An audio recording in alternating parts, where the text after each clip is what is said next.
Hello, I'm Nick, and this is Today in Philosophy of History for Sunday, 15 September 2024. It is the 101st anniversary of the birth of Bruce Mazlish, who was born in Brooklyn on this date in 1923. In many episodes, I have mentioned the interest in the middle of the 20th century in particular to integrate the social sciences and especially to integrate psychology and sociology into history. An example of this is psychohistory. Bruce Mazlish was part of this movement as one of the practitioners and advocates of psychohistory. First of all, I should say that the psychohistory I'm talking about today isn't the psychohistory that features in Isaac Asimov's Foundation books. Asimov's psychohistory was a predictive science created by the fictional Harry Seldon. This predictive science of history was so certain that before Harry Seldon died, he was able to record a hologram of himself explaining each Seldon crisis to come, and the hologram of him would play for the Foundation representatives when the Seldon crisis did in fact occur. Apparently, the Foundation staff were too lame to understand Asimov's psychohistory for themselves, so they had to have a dead guy explain it to them. This isn't the psychohistory that concerns me today.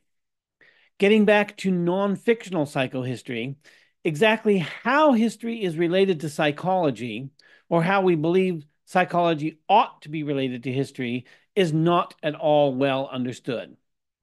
How exactly are we to understand psychohistory? What is psychohistory trying to demonstrate? What explanatory power can psychology bring to history? I found two single sentence summaries of psychohistory that can be helpful. The Science Direct website says, quote, psychohistory refers to an approach in the social sciences that focuses on understanding human behavior by analyzing the unconscious determinants of individual and collective actions, unquote. The Association for Psychohistory, which publishes a journal on psychohistory, says, quote, psychohistory, the science of historical motivations, combines the insights of psychotherapy with the research methodology of the social sciences to understand the emotional origin of the social and political behavior of groups and nations, past and present, unquote. While it's nice to have these concise summaries, they don't tell us all that we need to know. Both of these mention the use of social sciences to understand social and group behavior. Here we might have social psychology, for example, in mind as one of the social sciences that might provide insights into history. But social psychology has been the discipline most compromised by the replication crisis. Given a thesis in social psychology, a coin toss will get you a more reliable result than peer-reviewed research. Needless to say, this is a red flag for any discipline, but given that history is already riven by interpretations that betray a party spirit, importing a further addenda from social psychology certainly isn't going to help us to clarify history. But there are many psychological disciplines within the social sciences. The Association for Psychohistory specifically mentions psychotherapy. There are many traditions of psychotherapy and many traditions of social science, and these traditions have diverged. Psychodynamic psychotherapy, which grew out of the work of Freud, diverged from mainstream psychology, which continues to develop in its own direction. Psychodynamic psychology has placed particular emphasis on the role of the unconscious, and this we associate with Freud. Freud wrote several histories, sometimes called his cultural books, none of which strike me as being especially convincing, though certainly psychodynamic psychotherapy has proved itself to be a fruitful source of ideas. It has, in fact, been so fruitful that it has itself split into several branches, the Freudian, the Jungian, the Adlerian, and others. Bruce Mazlish was part of this psychodynamic tradition, I should say. Mazlish was a prolific scholar who wrote many books. He was the editor of the anthology Psychoanalysis in History.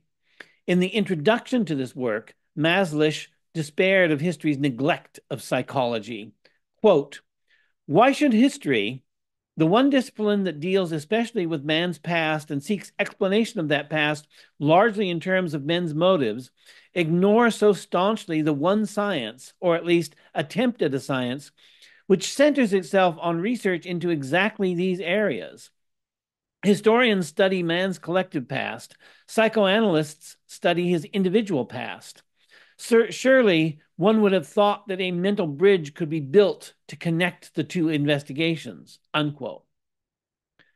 A little further on, Mazlish compares a Freudian conception of history with the classic pronouncement by Ronke. Quote, "Leopold von Ronke, the great 19th century German historian, posted a sort of Hippocratic oath for historians against those who ignored or distorted the actual past, wie het eigentlich gewesen. He announced that we, in our place, have a different notion of history, naked truth, without embellishments, thorough investigation of every single fact, by no means fiction, not even in the smallest details, by no means fabrication, thorough investigation of every fact. Freud could have taken this as his motto too," unquote. In his book, The Riddle of History, The Great Speculators from Vico to Freud, Maslish's chapter on Freud characterizes Freud as a philosopher of history. Quote, "It may surprise some readers to see Freud described as the last of the great classical philosophers of history. Yet the description is an accurate one. The founder of psychoanalysis is in the tradition of Comte and Hegel, and especially of Vico, whose fulfillment he could well be considered. Like the latter, Freud worked out a new science, in this case, psychoanalysis instead of philology, which offered important clues for solving the riddle of man's past," unquote. This theme is borne out in the previously mentioned book, Psychoanalysis and History, part 1 of which is titled Freud's Philosophy of History. And others have taken up this theme of a Freudian philosophy of history. For example, Martin Klüners, in Freud as a Philosopher of History, published in the Journal of Psychohistory in 2014, wrote, quote, "The advantage of psychoanalytic philosophy of history over the traditional philosophy of history is based on the fact that it takes into consideration the unconscious aspects of human acting, on the holistic character of the concept of human nature, and at the same time, this concept is also responsible for the advantage of psychoanalytic anthropology over philosophic anthropology. A more realistic image of both man as social and natural being and his history is made possible by psychoanalytic theory," unquote. Note that there are two distinct but overlapping theses in Mazlish, and for that matter, in Klüners as well. First, the thesis that psychoanalytic psychodynamic psychology is relevant to history and can be used by historians as a further auxiliary discipline. And two, the thesis that there is in Freud's psychoanalytic writings an implicit philosophy of history that can be drawn out and made explicit. One might maintain either of these theses in isolation from the other. Many psychohistorians make no pretense of having anything to say about a Freudian philosophy of history, while many philosophers of history who might be interested in a Freudian philosophy of history have no interest at all in psychohistory. So we can keep the two separate if we want to, but Mazlish keeps them together. In maintaining both theses, Mazlish has a pervasively Freudian or psychodynamic outlook. In the paper History and Morality, without explicitly invoking Freud, Mazlish touches on a number of Freudian themes, including modernity, moral change, the role of art, the continuing presence of the past in the present, and so on, while exploring the relationship of history and morality. Quote, 20th century man is in the throes of a new attempt to transcend his traditional morality. He must take as his task the incorporation of his past into a new form. Like art or science, moral thought is a developing thing, and its problems are the problems raised by the efforts of previous moralists and previous cultures, unquote.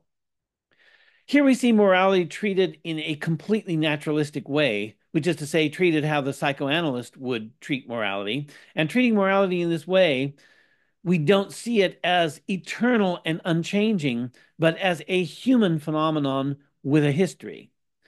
Mazlish again, quote, "The new morality can only be judged in terms of past tradition. Does it deal more adequately with the themes introduced by the previous morality? Does it create new themes in response to the demands of man's social development, but in harmony with the old?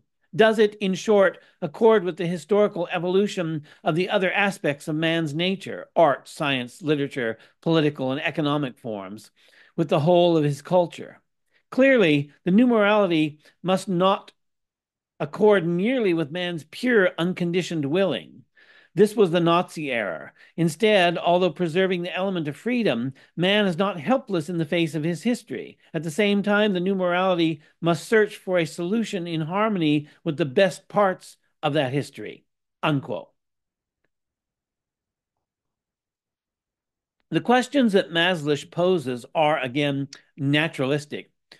But here he includes a normative idea, the idea that the attempt to transcend traditional morality should be in harmony with the best parts of history.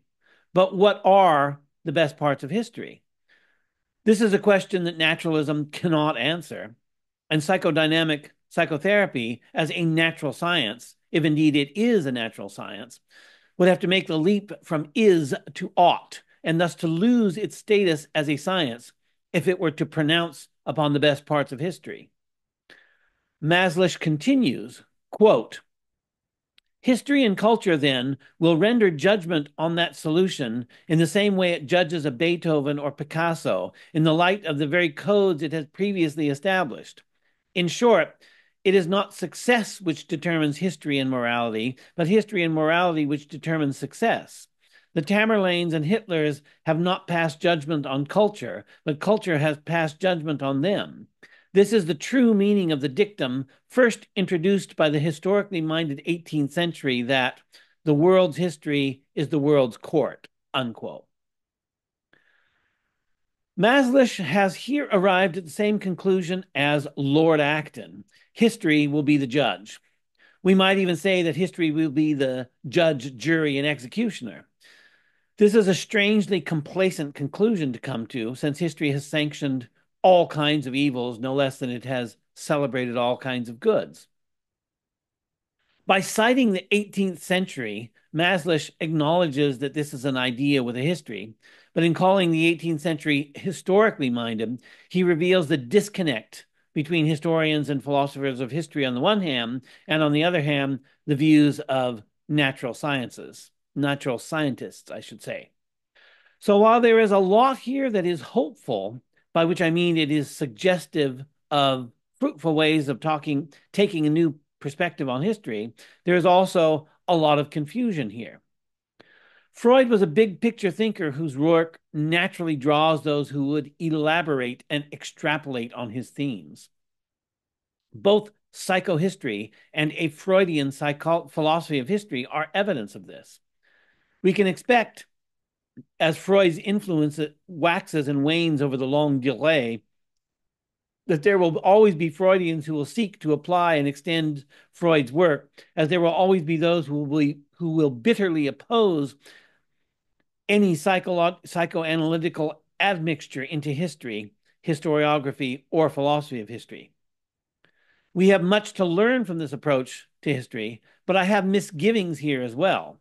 I don't want to count myself among those who would bitterly oppose the use of insights from psychodynamic psychology, but there is a problem that needs to be addressed on the relationship of psychology to history. In order to express my misgivings about this relationship between psychology and history, I will need to go a little somewhat far afield. I think that history could definitely benefit from a better understanding of how the interplay of personalities shapes history, and a properly constituted psychohistory could plausibly pursue this. But if we get the psychology of personality wrong, then we get the history wrong. There are models of personality that have a significant basis in historical empirical research. I'm thinking here of the 5-factor personality model, but there is a lot more to understand the interplay of personalities in history than an empirical research into personality types. And there's also a lot of marginal and popular psychology that tends to dilute what good empirical research exists. And here I'm thinking of Enneagram types and Myers-Briggs personality types. How do we distinguish the good psychology from the bad psychology? Here we get down to a foundational question. What is psychology anyway? The foundational questions are always deceptively simple and always difficult to answer. And this is true of the foundational questions of psychology, no less than of any other discipline. Some psychologists argue that contemporary psychology has no answer to these foundational questions. Greg Enriquez, for example, has written about the crisis in psychology, also called the problem of psychology, which is, quote, the inability of psychological science to clearly specify the basic ontological reference of its subject matter, unquote.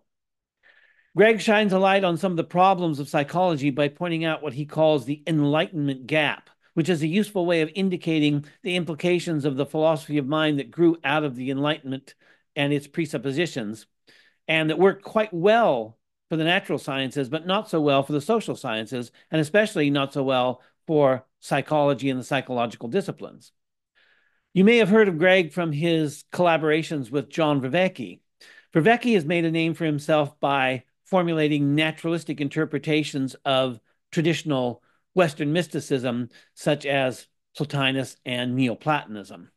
There's a lot more to it, of course, than that, but this is the part that interests me, so that is the part that I remember. Vervaeke also talks a lot about meditation, and that, frankly, doesn't interest me at all. The Western way in philosophy has always been to think our way through things. This thinking our way through is a conscious exercise of reason, and at its best, it's also a conscious exercise of reason that is made fully explicit, which means turning it into a formal system or an axiom system. And by that, I mean you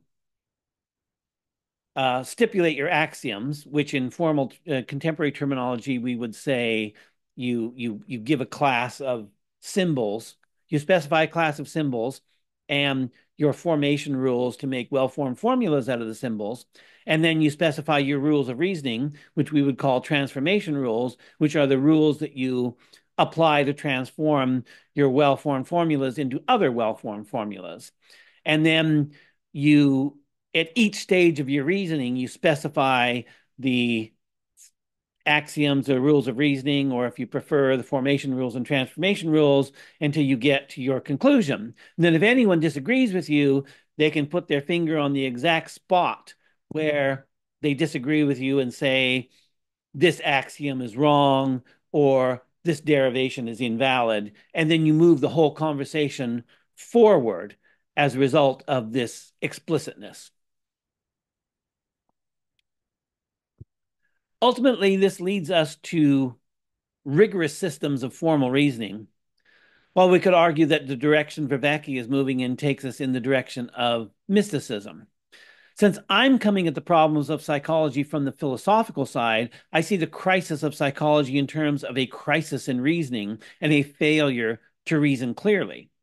For me, the crisis in psychology entails a crisis for psychohistory, and if psychohistory is going to contribute anything to our understanding of history, then we need to address the crisis in psychology in a meaningful way, or show that it is not relevant to how we want to use psychology to illuminate history. A sense that there is something philosophically wrong about psychology has been around for some time. Wittgenstein wrote a lot about philosophical psychology in his later years, implying that it is a legitimate discipline if only it's done right. But he also wrote at the end of his posthumously published philosophical investigations, quote, the confusion and barrenness of psychology is not to be explained by its being a young science. Its state is not comparable with that of physics, for instance, in its beginnings. For in psychology, there are experimental methods and conceptual confusion. The existence of the experimental method makes us think that we have the means of getting rid of the problems which trouble us, but problem and method pass one another by, unquote. It's this conceptual confusion that troubles me, and we find expressions of it elsewhere in philosophy, especially if we go back before Wittgenstein to Frege and Husserl. Frege and Husserl were both critics of what they called psychologism in philosophy.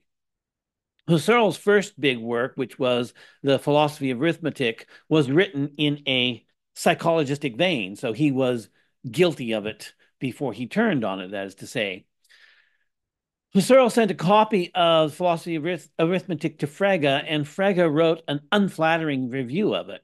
J.N. Mohanty has written an entire book on whether it was Frege's influence that turned Husserl against psychologism, and he argues that Husserl was already making this turn himself before Frege's influence.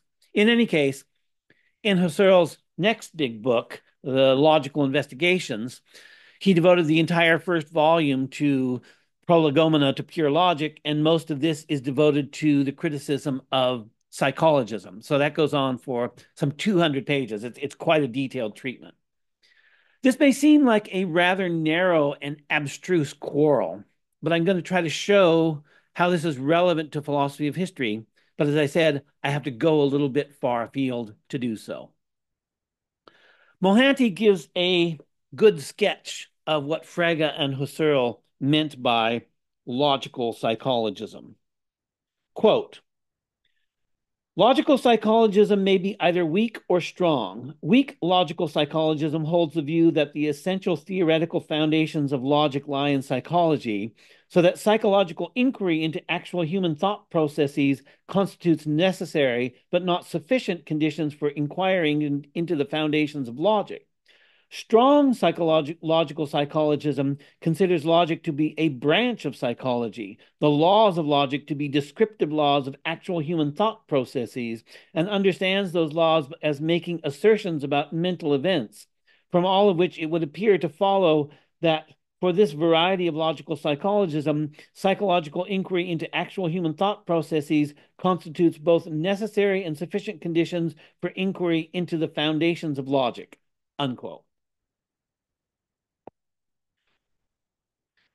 It might seem like this has little to do with history, and it might seem reasonable to suppose that logic is about laws of thought, and that laws of thought can be studied by psychology, therefore shedding some light on logic. Of course, there's an ambiguity in the phrase laws of thought. Psychology can attempt to explain how we do in fact think, but to lay down norms for thinking would mean crossing the is-ought divide, and to cross from is to ought would be to leave the descriptions of science for the prescriptions of ideals that ought to obtain, even if they do not obtain in fact. So while logical psychologism seems a narrow basis to criticize psychohistory, there is an implicit generalization of psychologism that applies to history no less than it applies to logic. Psychologism, in this more general sense, is the illegitimate intrusion of psychology where it doesn't belong. We can get an intuitive sense for this kind of illegitimate intrusion of psychology into every aspect of human life when we look at the cultural expressions from the high water mark of Freudianism in the US in the middle of the 20th century. Watch some films or television from the 1950s, and you are almost certain to hear references to Freud or psychoanalysis. If memory serves, there was even an episode of My Three Sons where one of the boys comes back from school spouting psychoanalytic jargon. This influence was pervasive for a while. In fact, it was so pervasive that you could say it led to it becoming rather silly and discredited, and eventually it went away. We shouldn't allow the tastes of the vulgar to influence our philosophical judgment, so I cite these only as amusing examples to give a sense of how psychology can intrude where it does not offer a good explanation. But where does psychology offer a good explanation? Returning to logical psychologism, there were many 19th century logicians who thought that logic was going to be fundamentally refounded through the then new science of psychology. And if you believe that logic is about the actual thoughts people have running around in their heads, this promise might have borne fruit. But when we look closely at logic, we see it's not about how people actually think, but how they ought to think. And this same distinction can be applied to history. One could argue that history is nothing but, and always keep in mind that the phrase nothing but is a red flag for a reductionist explanation. History is nothing but what we do, in fact, think about history. Historical thoughts are thoughts, after all. If this were the case, if history were nothing but what we thought about history, then psychology might be able to shed some valuable light on how we think about history. But historical thought is no more a function of psychology than logical thought is a function of psychology. Historical thought, like logic, is a normative enterprise. We might not be able to lay out to the same degree of precision that we can with logic what the canons of historical thought ought to be, but we know they aren't psychological. History must deal with psychology, but psychology does not dictate to history how historians ought to think about history. Even in the narrower sense of logical psychologism, there is an application to history. In my episode on Heinrich Rickert, I mentioned that Rickert formulated what he called the logical concept of the historical. Insofar as Rickert fulfills his promise to provide a logical account of concept formation in the historical sciences, this logical account is subject to the same critique of psychologism that Frege and Husserl brought to bear on logic. Since this critique has not been made in regard to the logical foundations of historical thought, history has never benefited from the critique of logical psychologism that played a significant role in logic at the beginning of the 20th century. We could derive a pure history from a pure logic free of psychologism employed in the foundations of historical thought. But do we want a purified history? Isn't history really all about getting down into the mud and the muck and the dirt and the grime and telling it like it really was? Isn't this exactly what psychodynamic psychology has offered us, especially in its Freudian incarnation? Human beings make human history. And if we recognize that human beings have minds and minds are studied by psychology, then the application of psychology to history ought to offer considerable clarification. And now we've come full circle. We're at pretty much the point where we started. I think resolving this problem would require a comprehensive and detailed inquiry, and that while psychohistory has had some interesting ideas to offer, it has not made the inquiry that needs to be made to clarify the relationship between psychology and history and to show how to overcome the problem of psychologism or to prove that it's irrelevant to psychohistory. One might believe that psychology, as the study of the human mind, or cognitive science, as the study of human thought processes, or anthropology, as the study of the human being, have all gone wrong in one way or another, but still maintain that there is a potentially legitimate science of mind, a potentially legitimate science of thought processes, and a legitimate science of the human being that could yet be brought to bear upon history if only we could bring these sciences to the requisite degree of development. This hasn't yet been shown, so there's much work that remains to be done. Happy birthday, Bruce Mazlish, and thanks for listening.